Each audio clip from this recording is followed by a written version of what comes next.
First up, Google has opened pre-orders for the Pixel 10a, starting at $499 and shipping in early March. It keeps the A-series flat, durable design, brings a much larger 5100 mAh battery, the Tensor G4 chip, and flagship AI camera features.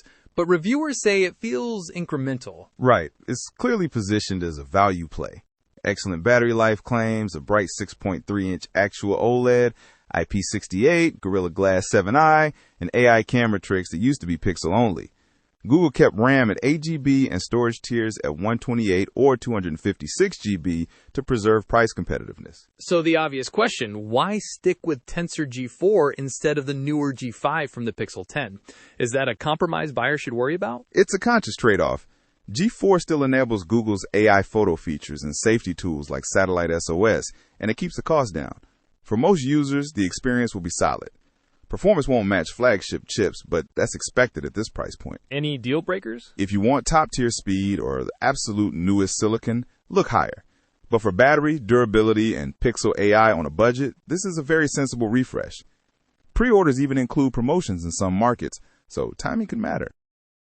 Switching gears, Wall Street and industry leaders are warning that the AI arms race is driving hyperscalers and software firms into heavy capex and hiring, with some analysts even flagging cash flow risk. Exactly. Firms are pouring money into compute, talent, and M&A.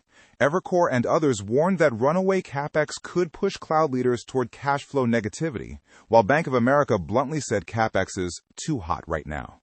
On the flip side, investors and some founders argue AI unlocks massive productivity gains. That split in outlook is striking. How should executives balance that pressure? Prudence and focus. Fund the projects with clear ROI or defensible moats, and push for stage gates on large investments. The headlines about rapid model releases show the moat is shrinking. Speed matters, but so does capital discipline. Market reaction has been tangible, right? Yes, some stock pullbacks and nervousness on guidance after earnings. It's the narrow path between seizing transformational opportunity and over-levering the business. Smart investors will watch cash flow, not just hype. Big courtroom drama now. Mark Zuckerberg testified in Los Angeles in a bellwether trial alleging social platforms addicted children and harmed teen mental health. Meta and YouTube remain defendants after other firms settled.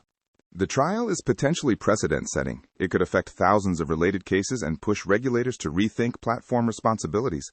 Zuckerberg stuck to the company line that Meta has improved detection of underage accounts and that they no longer design to maximize screen time.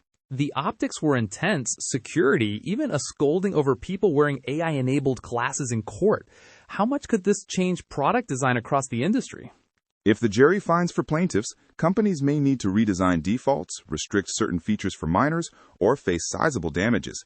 Even without a decisive loss, the discovery process has already pushed internal research into public view, which changes reputational calculus. So both legal and public pressure are now forces product teams must consider.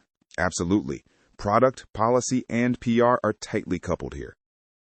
On a lighter but awkward note, a Chinese-made Unitree Robodog was shown at the India AI Impact Summit and introduced as if it were homegrown. The university was asked to leave its stall and later apologized. That incident tapped into a bigger conversation about how countries showcase domestic AI and where the line is between demonstrating tools and claiming indigenous innovation.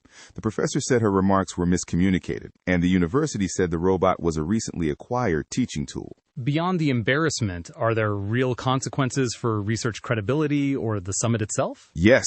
Organizers warned exhibitors and political critics used the story to question the summit's curation. For universities, credibility matters. Students and startups lose attention when the narrative turns to misrepresentation. It also sparks debate about procurement versus invention. Importing technology for teaching is fine, but presenting it as original is not. So a PR lesson, transparency matters as much as tech prowess. Exactly. Clarity avoids scandal and keeps the focus on real innovation. Final story, Google integrated DeepMind's Lyria 3 into Gemini, letting users generate 30-second music clips from text, images, or video in beta, complete with AI album art and watermarking. It's a neat extension. Gemini can now produce short musical sketches with tempo, instrumentation, and even lyrics control. Outputs currently max at 30 seconds, are free in the beta, and carry Google's SynthID watermark, so they're identifiable as AI generated. As someone who mashes together terrible loops on weekends, I'm intrigued. But where are the limits? Musicality, legal risk, or creative displacement? Early reviews say instrumentation is improving, but vocals and lyrical nuance still sound machine-made. Legally, watermarking and detection tools help, but issues remain around training data and reuse. For creators, this is a powerful prototyping tool, not a replacement for human composers yet. So it's useful, potentially disruptive, and something the music industry will watch closely. Exactly. Great for ideas and accessibility, but it raises governance and attribution questions that we'll be discussing for a while. The preceding audio summary was created at jesterengine.com, where you can find and verify the original sources.